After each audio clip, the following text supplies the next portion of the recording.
రాష్ట్ర వ్యాప్తంగా చర్చనీయాంశంగా మారిన 20TA గురించి మాట్లాడడానికి మంత్రి పొంగులేటి శ్రీనివాసరెడ్డి గారు ఉన్నారు. సో చెప్పండి, చాలా సంచలన అంశంగా మారింది. నిన్న మీరు ప్రెస్ మీట్ పెట్టిన తర్వాత కూడా ఇంకా చాలా ఇష్యూస్, చాలా అంశాల విషయంలో క్లారిటీ రాలేదు అనేది ప్రతిపక్షాలు కానీ ప్రజల నుంచి కానీ వస్తుంది. ప్రజలకు ఏం చెప్పదలుచుకున్నారు మెయిన్గా? ముందుగా ప్రేక్షకులందరికీ హృదయపూర్వక నమస్కారం. ఈ ప్రజాప్రభుత్వం ఏర్పడిన తర్వాత పేదవాడి కష్టాలు,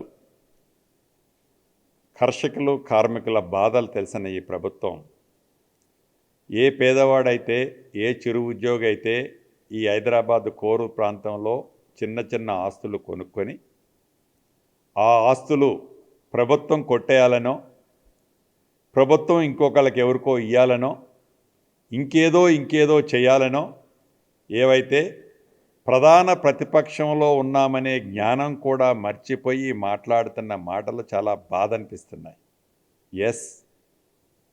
ఎస్ ఆనరబుల్ హైకోర్టు ఆదేశానుసారం రాష్ట్ర వ్యాప్తంగా ఉన్న 33 జిల్లాలలో ఏవైతే 22A సంబంధించిన కేసుల్ని స్పష్టంగా అప్డేట్ చేసి కోర్టుకి అదే రకంగా వెబ్సైట్లో పెట్టమనే సూచనలకు అనుగుణంగా డిసెంబర్ నెలలో, గత సంవత్సరం డిసెంబర్ నెలలో అప్లోడ్ చేయటం జరిగింది.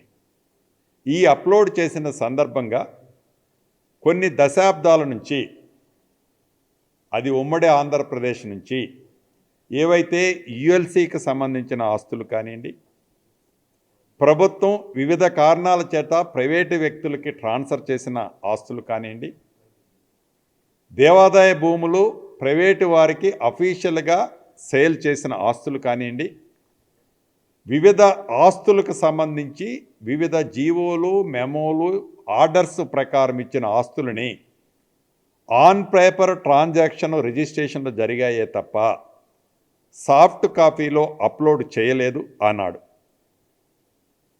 బై మిస్టేక్ ఈ జిల్లా కలెక్టర్లు ఆనరబుల్ హైకోర్టుకి ఇది సబ్మిట్ చేసే సందర్భంగా ఏవైతే ప్రభుత్వ స్థలాలని ప్రైవేటు వారికి ఇచ్చిన జీవోలని అప్లోడ్ చేయని కారణంగా, అది అప్డేట్ లేని కారణంగా సేమ్ పాత కాపీనే సింపుల్గా జిరాక్స్ లాగా తీసి వాటిని సిగ్నేచర్ చేసి ఇవన్నీ ప్రొహిబిటెడ్ లిస్టులో ఉన్నదనే పొరపాటు చేసిన మాట వాస్తవం. ఇది ఈ ప్రభుత్వం గమనించిన తర్వాత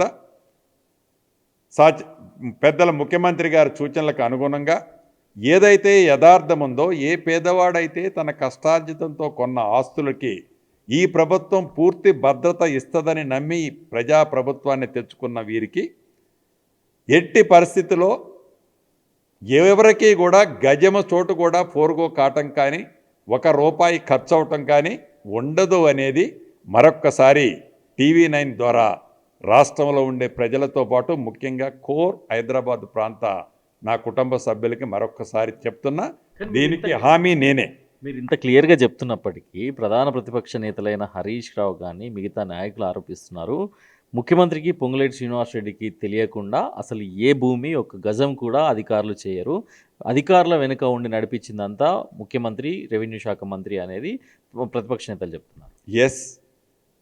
ఎవరైతే మాట్లాడే ఆ డ్రామాలరావు గారు కానీ ఇంకా వేరే వ్యక్తులు ఎవరైతే ఉన్నారో వారికి మరొక్కసారి ఈ వేదిక ద్వారా చెప్తున్నా, చెప్పే అబద్ధానికి కూడా ఒక అద్దుండాలి. 100 గజాలు, 75 గజాలు, 125 గజాలు, వాటిని ప్రొహిబిటెడ్ లిస్టులో ముఖ్యమంత్రి గారు, శ్రీనివాసరెడ్డి గారు పెట్టడం వలన ఏం ఆశించి పెడుతున్నారని ఆలోచనతో నువ్వు మాట్లాడుతున్నావు అబద్ధాలరావు గారు. మాట్లాడేదానికి ఒక అద్దు ఉండాలి. ప్రొహిబిటెడ్ లిస్ట్లో పెట్టాము అంటే తప్పకుండా ఏమేం పెట్టాము, ఎందుకు పెట్టాము, మీ స్టోరీ ఏంది అనేది ఆల్రెడీ ఎస్సీటీ వేసాం. దాంట్లో పూర్తి ఆధారాలు వస్తాయి. దానికి దీనికి సంబంధం లేదు. ఈ 22Aలో ఇక్కడ ఏదైతే కోర్ ప్రాంతంలో జరిగే మీరు చెప్పే దీన్ని అడ్డం పెట్టుకొని దాన్ని సేవ్ కావాలని చూస్తున్నారేమో, మీ పప్పులు ఇక్కడ ఉడకో. 30% గవర్నమెంట్ నడుస్తుంది, 30% తీసుకుంటూ ప్రభుత్వం ప్రొహిబిటెడ్ చేసిన ల్యాండ్స్ని రిలీజ్ చేస్తున్నారు అంటూ ఇందాకే మల్కాజ్గిరిలో జరిగిన సమావేశంలో హరీష్ రావు ఆరోపించారు. అసలు 30% ఏంటి సార్ ఇది? అంటే పచ్చగామరలు వచ్చినోడికి దేశం అంతా పచ్చగున్నట్టు.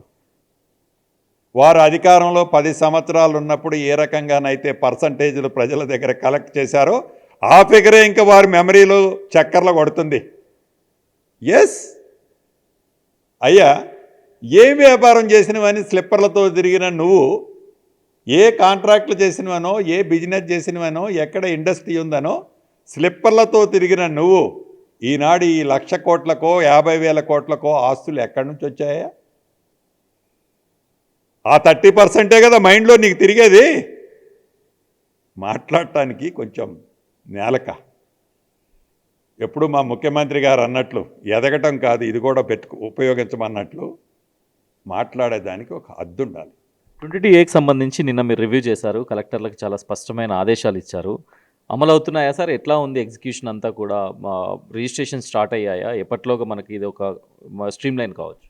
ఎస్, ఏవైతే ప్రధానంగా ఈ 22Aతో 4 జిల్లాలు, ప్రధానంగా 3 జిల్లాల్లోనే ఎఫెక్ట్ ఉంది. సంగారెడ్డిలో వెరీ లిమిటెడ్, అక్కడ మొత్తం వచ్చిందో 22-23 అప్లికేషన్లే. హైయెస్ట్ మేడ్చల్ ఉంది, తర్వాత రంగారెడ్డి ఉంది, తర్వాత హైదరాబాద్ ఉంది.